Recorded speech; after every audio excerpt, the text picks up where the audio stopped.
Hello everyone, my name is Ram. Well guys, आज हम पढ़ने वाले हैं नेगेटिव सेंटेंस। ठीक है, यह है अपना प्रेजेंट परफेक्ट टेंस का रूल। आप देख सकते हैं ए और बी दो तरह के रूल हैं। इन्हीं रूल पे सेंटेंस बनते हैं प्रेजेंट परफेक्ट टेंस के। तो कितने प्रकार के होते हैं, जैसे सेंटेंस कितने प्रकार के बनते हैं। एक होता है अफर्मेटिव यानी कि पॉजिटिव सेंटेंस, दूसरा होता है नेगेटिव, तीसरा होता है इंटेरोगेटिव और चौथा होता है इंटेरोगेटिव प्लस नेगेटिव। ठीक है, तो हम देखेंगे नेगेटिव सेंटेंस। ठीक है, नेगेटिव सेंटेंस किस प्रकार के होते हैं, जिसमें नकारात्मक होती है यानी जिसमें ना का प्रयोग होता है यानी नोट का प्रयोग होता है। तो बिल्कुल विस्तार में समझिए। एक बार आपने रूल समझ लिया तो आप चुटकियों में सेंटेंस बना सकते हैं। ठीक है, देखिए यहाँ लिखा है सब्जेक्ट, यहाँ हिंट दिया गया है कि subject he see it and other singular. यहाँ कोष्टक में है, समझिए ध्यान से। ही मतलब क्या होता है, वह किसी जेंट्स के लिए यूज किया जाता है। सी मतलब भी वह किसी लेडी के लिए यूज किया जाता है। इट मतलब भी वह निर्जीव चीज के लिए यूज किया जाता है। ठीक है, यहाँ लिखा है अदर सिंगुलर। अदर सिंगुलर का मतलब है कि कोई एक नाम होना चाहिए, यानी जैसे राम है तो राम होना चाहिए, श्याम नहीं होना चाहिए। यानी राम एंड श्याम नहीं होना चाहिए, इकलौता नाम होना चाहिए। जैसे यहाँ पे मैं लिखता हूँ राम, पेंसिल चल नहीं रही है, ये एक नाम है।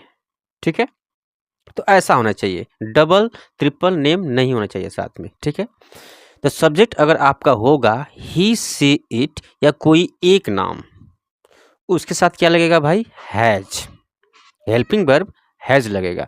क्योंकि प्रेजेंट परफेक्ट टेंस में दो ही हेल्पिंग वर्ब होती हैं, हैज और have. Third person singular subject के साथ हैज का प्रयोग करते हैं और बाकी सभी सब्जेक्ट के साथ हैव का प्रयोग करते हैं।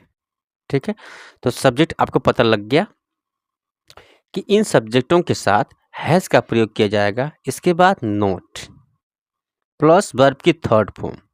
अब वर्ब की थर्ड फॉर्म क्या होती है, जैसे गो, गो फर्स्ट फॉर्म है तो गो की सेकेंड फॉर्म होती है वेंट, ये सेकेंड फॉर्म हो गई। और थर्ड फॉर्म क्या होती है, गोन। ठीक है, तो थर्ड फॉर्म का प्रयोग किया जाएगा। जैसे प्ले, प्ले मतलब क्या होता है, खेलना। प्ले की सेकेंड फॉर्म क्या होती है, प्लेड, और थर्ड फॉर्म भी प्लेड होती है, तो आपको थर्ड फॉर्म लगाना है। ठीक है, तो पहले सब्जेक्ट, इसके बाद हैज, इसके बाद नॉट, इसके बाद वर्ब की थर्ड फॉर्म। ठीक है, इसके बाद ऑब्जेक्ट और लास्ट में कॉम्प्लीमेंट। ठीक है, ये रूल नंबर ए खत्म। अब देखते हैं बी में क्या है। सो गाइस, यहाँ पे लिखा है सब्जेक्ट।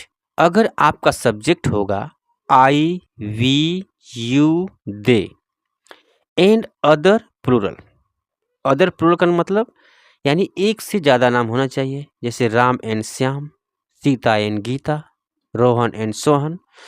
तो उसके साथ जो हेल्पिंग वर्ब आएगी क्या आएगी, हैव। अब हैज नहीं आएगी, अब हैव का प्रयोग किया जाएगा।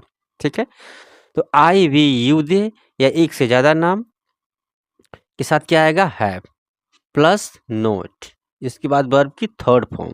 ठीक है, इसके बारे में मैंने आपको बता दिया है। इसके बाद ऑब्जेक्ट, इसके बाद कॉम्प्लीमेंट। ठीक है, अब देखते हैं कुछ सेंटेंसेस। ये लिखा है he has not finished his work. He क्या है भाई, ये सब्जेक्ट है। यहाँ पे हैज, ये क्या है, हेल्पिंग वर्ब है। यहाँ पे हैव क्यों नहीं है, हैज क्यों आया, क्योंकि ये सब्जेक्ट जो है इस रूल पे बना है, और जो ही है ये थर्ड पर्सन सिंगुलर सब्जेक्ट है। अगर यहाँ पे आई होता तो यहाँ पे क्या होता भाई, हैव। समझ रहे हैं, यहाँ पे अगर सी होता तभी यहाँ पे हैज होता, इट होता तभी यहाँ पे हैज होता। अगर यहाँ पे किसी का नाम होता, इकलौता नाम, जैसे यहाँ राम होता तभी यहाँ पे हैज होता। ठीक है, तो यहाँ लिखा है he has not finished his work.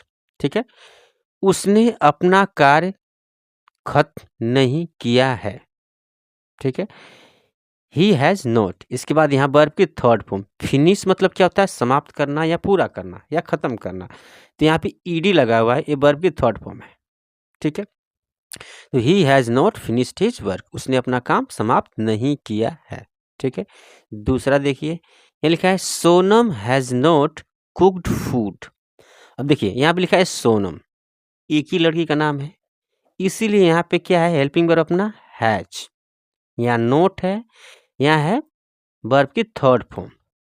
बिल्कुल रूल को मिला कर आप सेंटेंस बनाएंगे या देखेंगे तो आपको बिल्कुल क्लियर होता जाएगा। ठीक है, कुक मतलब क्या होता है? पकाना, ईडी लगा हुआ है, यानी कि वर्ब की थर्ड फॉर्म है ये। ठीक है, Sonam has not cooked food, Sonam ने खाना नहीं पकाया है। ठीक है, ठीक है। अगर मैं सेंटेंस बोलूं कि राम ने क्रिकेट नहीं खेला है, यानी राम एक नाम है तो क्या लगाऊं मैं? हैव या हैज? राम हैज नोट, नहीं खेला है, राम हैज नोट। अब प्ले की थर्ड फॉर्म क्या होती है? प्लेट। ठीक है, राम हैज नोट प्लेट, क्या नहीं खेला भाई? Cricket, the cricket. ठीक है, मैं मार्केट नहीं गया हूं। ठीक है, अब सब्जेक्ट है आई, तो क्या लगेगा भाई? हैज या हैव? हैव लगेगा रूल के अनुसार। तो आई हैव नोट, अब देखिए जाना की क्या होती है? गो, तो मैं थर्ड फॉर्म लगाऊंगा गो का, तो क्या हो जाएगा? गोन। ठीक है, तो I have not gone to, कहाँ नहीं गया हूं भाई? Market. I have not gone to market. ठीक है, मैं मार्केट नहीं गया हूं। समझ रहे हैं? तो इस पर आप काफ़ी सेंटेंसेस सोचिए और बनाइए, इजीली बना लेंगे। ठीक है, तो मिलते हैं इस वीडियो में। थैंक्स फॉर वॉचिंग, धन्यवाद।